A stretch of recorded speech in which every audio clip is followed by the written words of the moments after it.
Design patterns. Every object-oriented programmer wants to learn them in the industry today. But before we dive deep into them, let's understand what exactly is a pattern. A pattern, as the name implies, indicates some sort of recurrence. We see them everywhere. We see them all around us.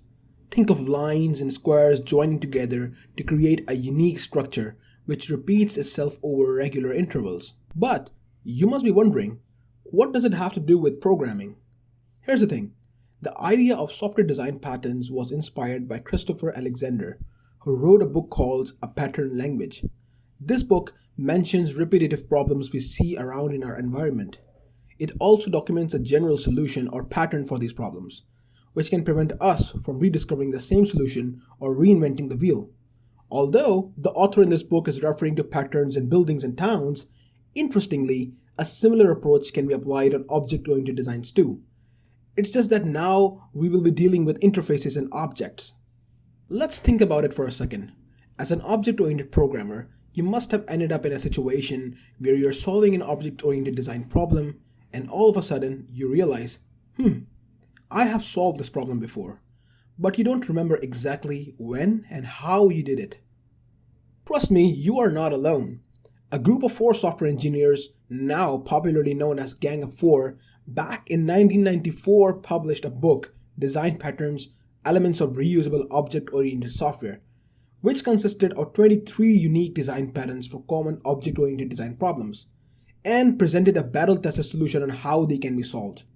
Here, the term battle-tested means the solution is reliable, scalable, and complies with the design principles of object-oriented programming in mind. So, they realized the advantage of documenting these solutions will establish a standard of communication and development on how these common design problems are approached throughout the industry. Okay, that's enough for the background of design patterns. To understand them better, let's take a look at a scenario where you're asked to develop a service for your client-side application. Let's name it user service. This service is responsible to fetch data of all the users on your database. Now suppose you decide that only a single instance of this service class should be shared across all components of your application, as you only want to fetch this data once.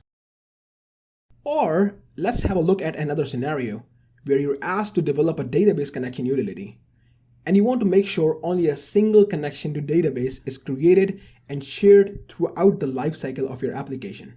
Both of the problems appear to be similar in nature. That is, you need to implement a mechanism to somehow prevent multiple instantiations of the object.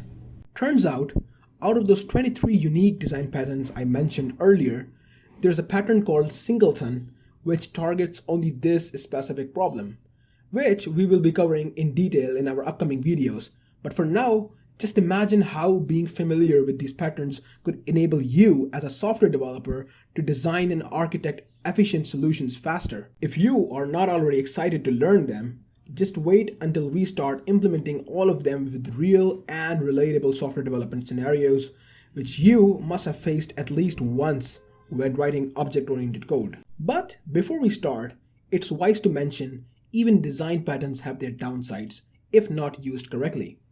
Sometimes inexperienced developers try to apply them on problems which could be solved with simpler solutions, and applying a design pattern in this scenario would only result in more complexity in your code. In our upcoming videos, we will be learning how to identify an object-oriented design problem where a design pattern is applicable. So without any further delay, let's get right into them.